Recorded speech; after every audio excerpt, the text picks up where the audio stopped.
Halo guys, welcome back to our channel. Nah, Bang Markus, gimana nih kabarnya hari ini? Udah lama nggak kelihatan nih Bang Markus. Tuhan sehat Bang Viko. Ini nggak nampak nih lebih segar nih. Oh, betul.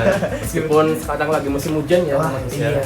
Aduh, lebih Tetap jaga banyak, kesehatan Pak. ya. Betul Bang Viko. Gimana nih Bang Viko nih? Biar sehat nih. Betul, yang kata Bang Markus tadi. Meskipun musim ini adalah musim hujan gitu ya, tapi kita tetap harus jaga kesehatan ya teman-teman. Begitu juga teman-teman yang nonton ya, harus jaga kesehatan. Nah, kali ini nih Bang Viko, sebenarnya kita ngapain ya di video kali ini? Ini kita banyak kameramen, banyak sutradara. Ini sebenarnya tujuan kita ngapain nih di sini? Nah, Bang Markus, kali ini kita akan membahas hal yang sangat teknis namun sangat sosial juga nih Bang Markus nih. Nah, kali ini kita akan membahas tentang Pedoman Tata Kerja PTK oleh SKK Migas nomor 37 tahun 2021 revisi 3 nih Bang Markus, yang membahas tentang Plan of Development nih Bang Markus. Jadi gitu.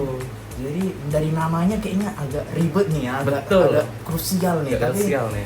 Jadi untuk membahasnya memang kita lebih baik kita nyantai aja, Betul. chill aja. Jadi untuk teman-teman yang semua yang ada di rumah atau penonton setia kami yang memang baru cipung pertama kali nih di Migas, biar kita bisa sama-sama belajar. Betul banget Bang Markus. Nah, dengan aku Viko, Dan aku juga Markus. mari kita kupas materi ini setajam silet.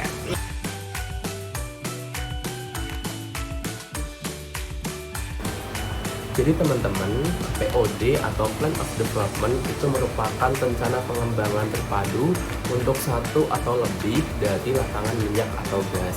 Nah, tujuan dari POD ini adalah untuk memproduksikan cadangan hidrokarbon, yang mana cadangan hidrokarbon itu merupakan aset negara secara optimal dengan mempertimbangkan berbagai aspek nih teman-teman. Utamanya adalah aspek teknis, aspek ekonomis, aspek keselamatan, dan aspek lingkungan. Nah, pentingnya POD ini terletak pada fungsinya sebagai peta jalan secara resmi. Tanpa POD yang disetujui, kontraktor kontrak kerjasama atau K3S tidak dapat memulai pengembangan dan produksi lapangan secara komersial. Nah, pada POD 1 bahkan menandai perubahan status wilayah kerja atau WK dari fase eksplorasi menuju fase eksploitasi atau fase produksi.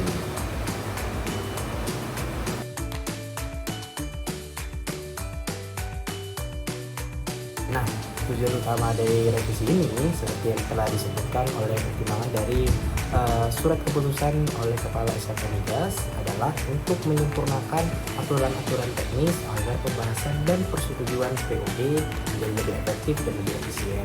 Nah, dengan kompleksitas pengembangan lapangan yang semakin meningkat, SKK Migas berkolaborasi dengan K3S membutuhkan pedoman yang lebih jelas dan terstandarisasi untuk menyusun, mengajukan, mengevaluasi, menyetujui, dan memonitor pelaksanaan POD ini teman-teman.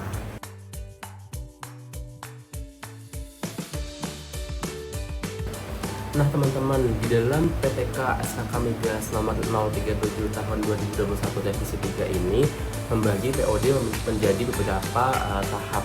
Yang pertama ada POD 1. POD 1 itu digunakan untuk pengembangan lapangan pertama dalam suatu wilayah kerja. Nah, dalam POD 1 ini harus dalam persetujuan oleh Menteri ESDM ya teman-teman, dan atas pertimbangan dari Kepala SKK Migas. Nah, dalam POD 1 ini mengubah status wilayah kerja dari eksplorasi menjadi eksploitasi. Kemudian yang kedua ada POD 2 dan seterusnya. Nah, untuk POD 2 dan seterusnya ini adalah untuk pengembangan lapangan baru hasil dari eksplorasi di dalam suatu wilayah kerja yang sudah berstatus eksploitasi. Nah, dalam POD 2 dan seterusnya ini hanya disetujui oleh Kepala SKK Migas. Kemudian yang ketiga ada POD selanjutnya.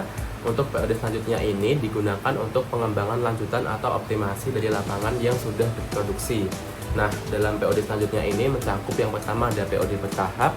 Nah, untuk POD bertahap ini digunakan untuk lapangan dengan resiko tinggi yang dikembangkan secara bertahap atau yang membutuhkan penambahan sumur atau fasilitas yang cukup signifikan. Kemudian yang kedua ada OPL atau OPLL. Jadi OPL atau OPLL ini adalah optimasi pengembangan lapangan dan optimasi pengembangan lapangan lanjutan. Nah, ini digunakan untuk optimasi dengan resiko yang rendah, kemudian untuk penambahan sumber atau fasilitas yang lebih sederhana, tidak sama saat POD bertahap. Nah, dalam OPL atau OPLL ini dilakukan dengan investasi kurang lebih atau sama dengan 700 juta US dollar yang disetujui oleh Deputi Perencanaan. Kemudian yang keempat ada POP atau Put on Production. Jadi untuk POP atau Put on Production itu mekanismenya cepat untuk memproduksikan sumur penemuan eksplorasi dengan memanfaatkan fasilitas-fasilitas produksi yang sudah ada. Nah, untuk POP ini maksimal ada 2 sumur per usulan dan untuk 2 POP per struktur. Nah, untuk POP ini cukup disetujui oleh Deputi Perencanaan.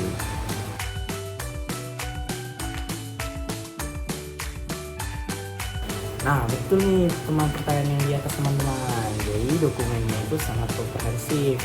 Nah, secara garis besar buku usulan POD harus memuat bab-bab. Nah, bab-bab tersebut yang penting-penting itu apa aja? Nah, diantaranya sebagai berikut.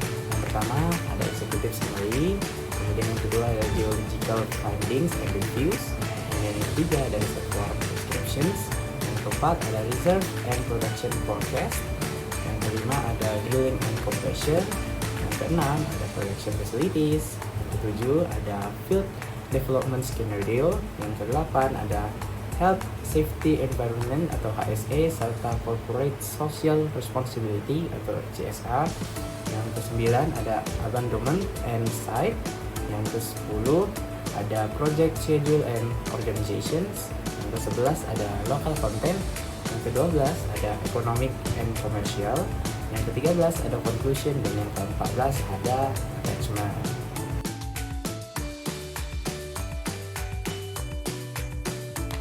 Nah, teman-teman, untuk secara umum alurnya itu dimulai dari studi pengembangan seperti studi DDR, ada geologi, geofisika, dan reservoir, dan prefit.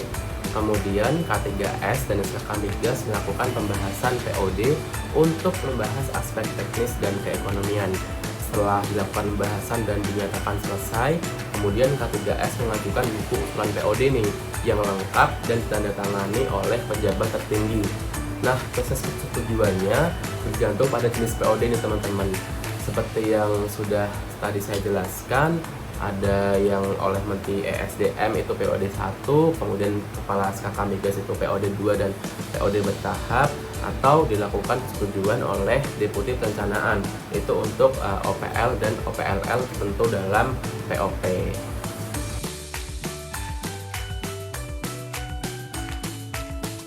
Oke, nah jadi monitoring POD ini itu apa ya? Jadi monitoring POD ini adalah bagian yang sangat penting teman-teman. Jadi SKK Migas dan juga K3S wajib melakukan pemantauan berkala untuk membandingkan realisasi di lapangan dengan rencana yang disetujui dalam POD. Jadi tujuannya adalah untuk mengevaluasi kesenjangan dan memberikan rekomendasi perubahan skenario pengembangan guna untuk memaksimalkan manfaat bagi negara. Jadi K3S wajib melaporkan kemajuan ini secara periodik minimal setahun sekali di kuartal pertama dan sewaktu-waktu jika diperlukan. Jadi jika ada perubahan yang signifikan, semisal kayak perubahan skenario atau investasi melebihi 30%, bisa diperlukan persetujuan POD update.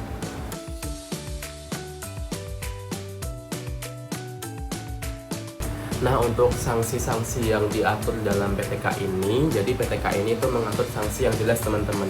Untuk SKK Migas dapat memberikan sanksi administratif kepada K3S jika yang pertama, K3S itu tidak menyampaikan laporan monitoring minimal 1 tahun sekali, dan atau yang kedua itu tidak melaksanakan kegiatan utama seperti kegiatan drilling atau pembangunan fasilitas selama 2 tahun sejak POD itu disetujui teman-teman. Nah, sanksinya itu beragam, mulai dari surat peringatan. Nah, jika sudah surat peringatan sudah diberikan, yang ketiga juga belum diperbaiki, SKK Migas itu berhak mencabut persetujuan POD dan bahkan dapat merekomendasikan kepada Menteri SDM agar lapangan tersebut itu dikembalikan kepada pemerintah.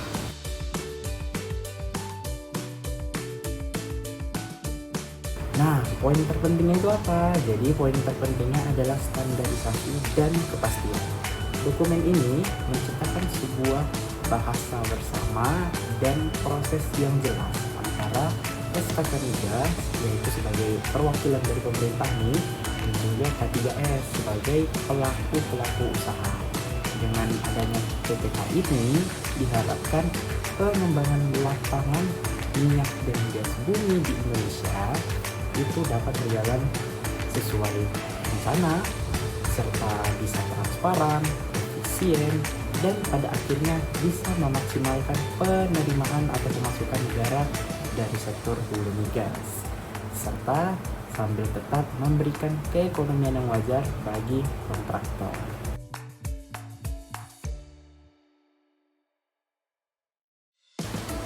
Nah, untuk lapangan gas, aspek komersial dan transportasi itu seringkali menjadi lebih dominan dibanding lapangan minyak nih. Nah, secara teknis, PTK ini menekankan beberapa hal. Yang pertama ada alokasi pemanfaatan gas, jadi POD untuk gas bumi itu wajib menjelaskan rencana pemanfaatan gasnya. Apakah untuk ekspor, apakah untuk domestik, atau untuk keduanya. Nah, ini langsung terkait dengan perhitungan harga dan keekonomian. Kemudian yang kedua ada spesifikasi sales gas. Jadi dokumennya itu harus jelas menyebutkan spesifikasi sales gas atau gas jualnya seperti komposisi, tekanan, flow rate, kemudian titik serahnya juga. Nah, dalam spesifikasi sales gas ini penting karena harus memenuhi spesifikasi yang disepakati oleh pembeli. Nah, yang ketiga itu ada perkiraan produksi neto. Untuk perkiraan produksi neto itu jadi perkiraan produksi gas itu tidak hanya bersifat gross atau secara keseluruhan, tetapi juga harus menghitung net gas, kemudian gas yang benar-benar dijual setelah dikurangi impuritas, kemudian kondensat, kemudian fuel gas, kemudian flare, dan loss atau hilang-hilang lainnya. Nah, untuk perhitungan recovery factor itu juga harus mempertimbangkan mekanisme pendorong atau drive mekanisme yang khas untuk jenis reservoir gas itu sendiri.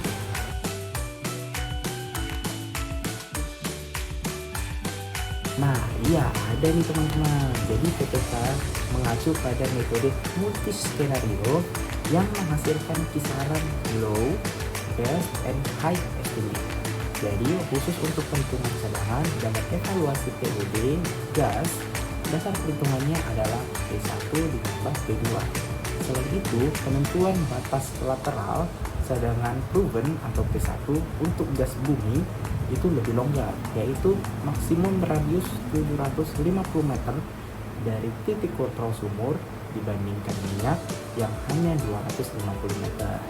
Nah, ini mengakui karakteristik aliran fluida gas yang berbeda di dalam reservoir. Yang juga krusial, SKK Migas berhak untuk menerapkan faktor risiko perhitungan cadangan jika kualitas data dan interpretasi dinilai memiliki tingkat keyakinan yang rendah.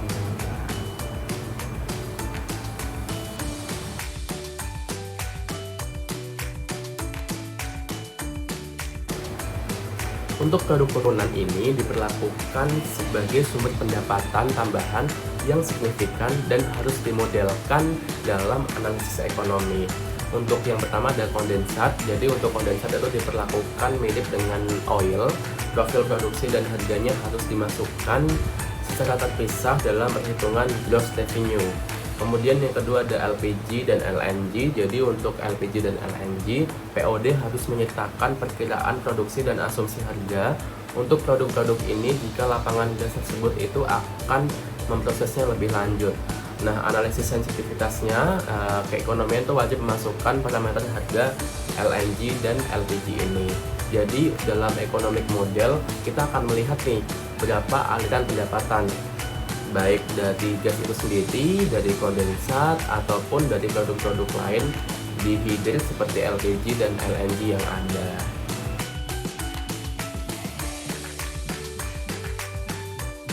Nah, yang terakhir nih, strategi apa aja yang dianjurkan untuk mengoptimalkan investasi dan mempercepat proses gas. Jadi, melalui dokumen PPK ini mencaratkan penjelasan yang sangat rinci. Paling strategi utama yang ada itu mencakup yang pertama adalah posisi tie-in, di mana titik gas dari lapangan baru akan disambungkan ke fasilitas existing. Kemudian yang kedua adalah modifikasi fasilitas, bagaimana fasilitas tambahan atau modifikasi apa saja yang kira-kira diperlukan untuk mengakomodasi aliran gas baru ini. Kemudian yang ketiga adalah batas kepemilikan yang jelas, yang dimana pada strategi ini harus ada kejelasan hukum dan komersial mengenai batas antara fasilitas milik wilayah kerja sendiri dengan fasilitas milik wilayah kerja lain yang digunakan bersama. Ini penting untuk apa? Agar kita bisa menghitung biaya sharing atau berbagi dan serta biaya operasi kita di wilayah kerja.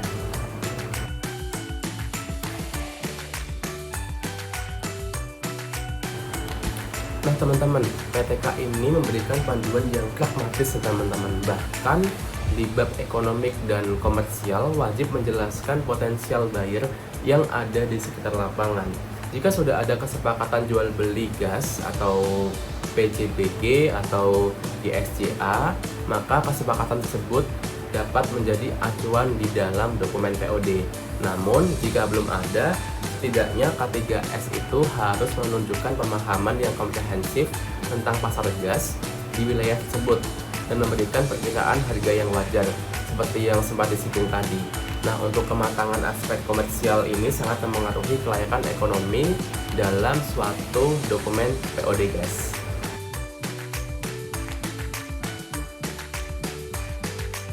Nah, gimana nih Bang Markus? Udah paham kan tentang Plan of Development atau POD yang tertera di PTK SKK Migas nomor 37 tahun 2021 revisi 3? Nah, wah kayaknya pun materi yang sudah dibahas tadi kayaknya insightful sekali ya. Dan mungkin teman-teman yang di rumah, yang penonton setia kita juga udah merasakan hal yang sama nih seperti Betul yang saya banget. rasakan. Tapi sayang sekali nih Bang Markus, waktu kita sangat terbatas nih. Kenapa Bang? Aduh, itu karena itu acara lain itu udah heboh tuh di luar, kayaknya studio kita mau dipakai nih, sayang banget nih teman-teman. Aduh, sayang banget ya Bang. Tapi untuk itu kita mengucapkan terima kasih kepada teman-teman yang telah setia menonton podcast kami hari ini. Aku Viko. Dan aku Markus. Kami pamit undur diri and see you in the next podcast guys. Bye-bye. Bye.